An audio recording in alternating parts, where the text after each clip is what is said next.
Good morning, America, and to the world. I'll be reading the Declaration of Independence today for the 241st time, which is how long it's been since 1776.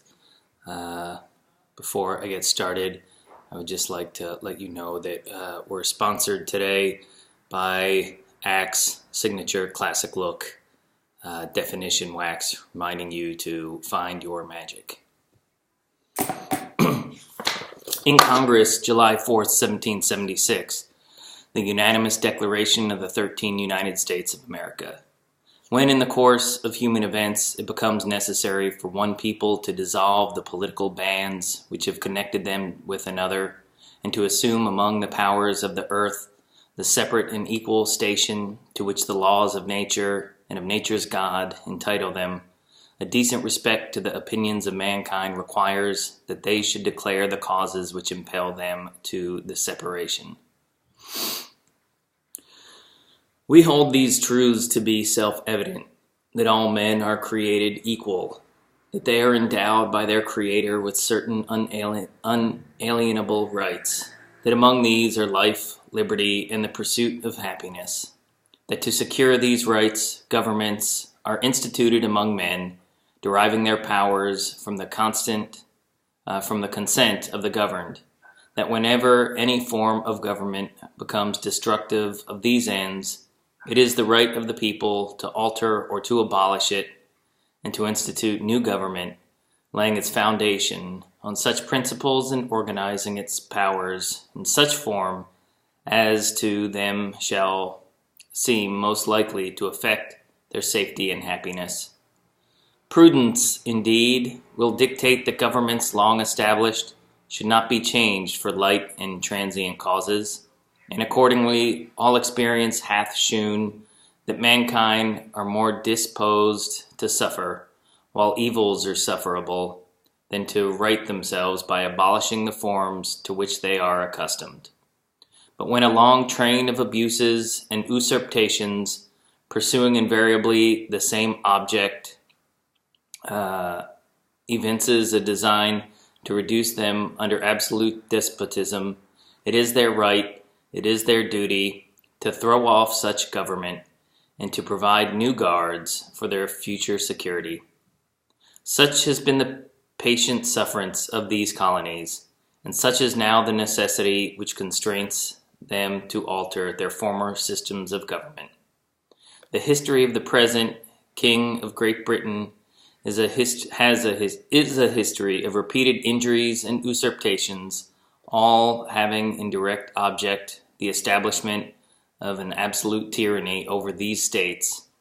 To prove this, let facts be submitted to a candid world.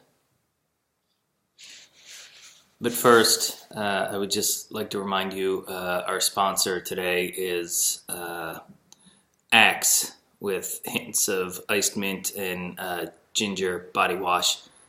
Keeps you fresh all day. Find your magic.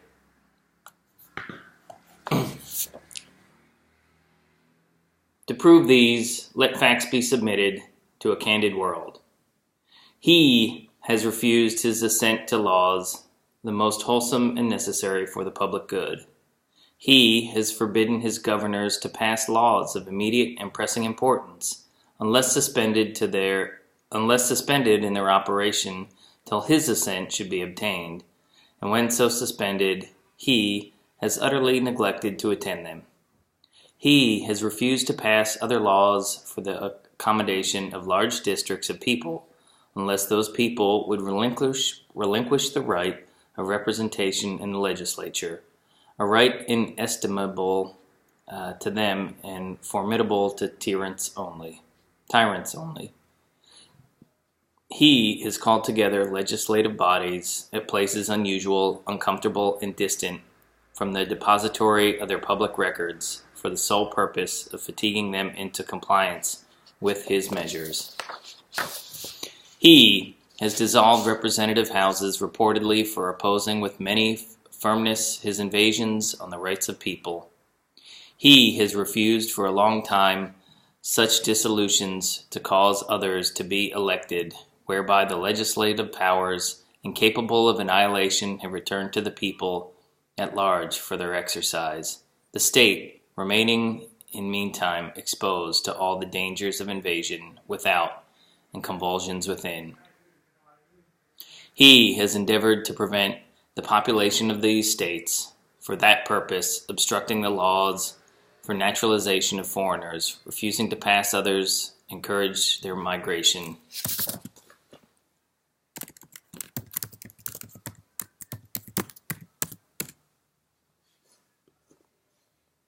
Oh, we're still recording.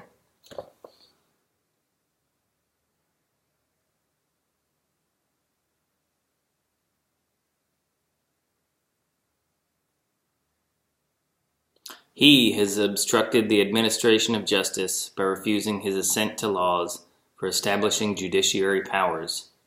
He has made judges dependent on his will alone for the tenure of their offices and amount and payment of their salaries. He has eradicated a multitude of new offices and sent hither swarms of officers to harass our people and eat out their substance. Ugh.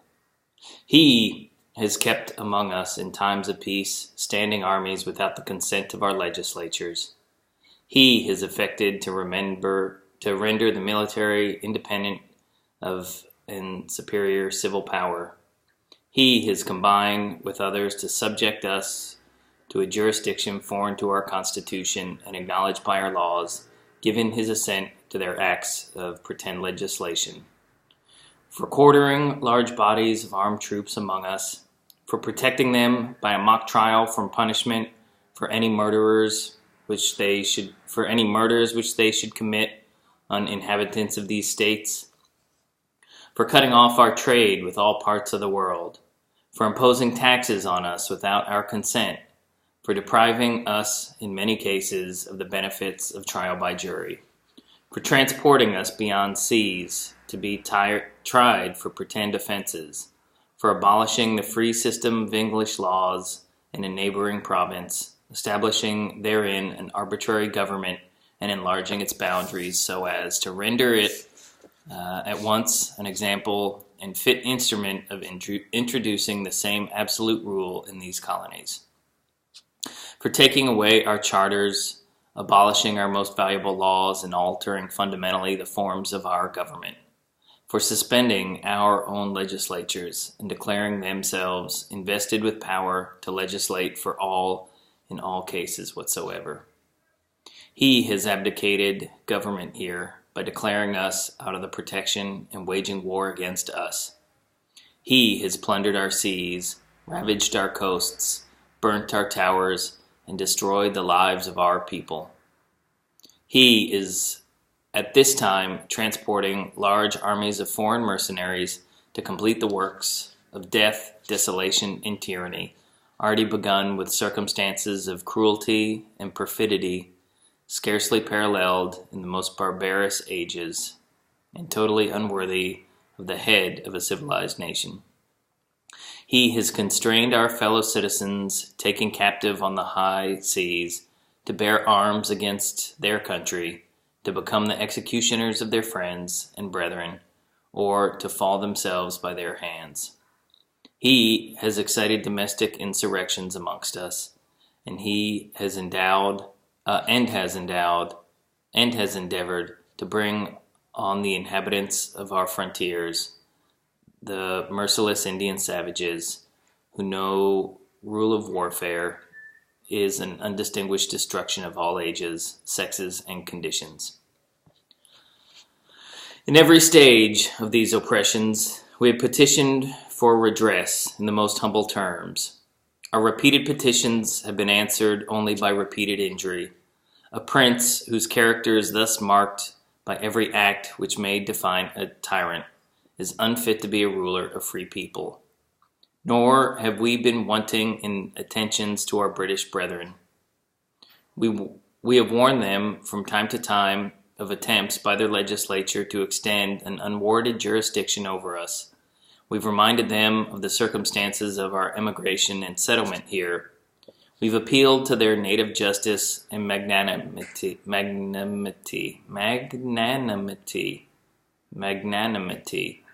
and we have conjured them by the ties of our common kindred to disavow these usurpations, which would inevitably interrupt our connections and correspondence. They too have been deaf to the voice of justice and of our consanguinity. We must therefore acquiesce in the necessity which denounces our separation and hold them as we hold the rest of mankind, enemies in war, in peace friends. We therefore, the representatives of the United States of America, in General Congress assembled, appealing to the Supreme Judge of the world for the rectitude of our intentions, do in the name and by authority of the good people of these colonies, solemnly publish and declare that these united colonies are, and of right, ought to be free and independent states, that they are absolved from all allegiance to the British Crown, and that all political connection between them and the state of Great Britain is and ought to be dissolved, and that, as free and independent states, they have full power to levy war, conclude peace, contract alliances, establish commerce, and to do all other acts and things which independent states may of right do. And for the support of this declaration, with a firm reliance on the protection of divine providence, and mutually pledge to each other our lives, our fortunes, and our sacred honor. It's then signed by a bunch of people. So happy birthday, America. And remember, good luck today when you're out at your barbecue and your picnics, to find your magic and stay looking tight all day. Find your magic with Axe products.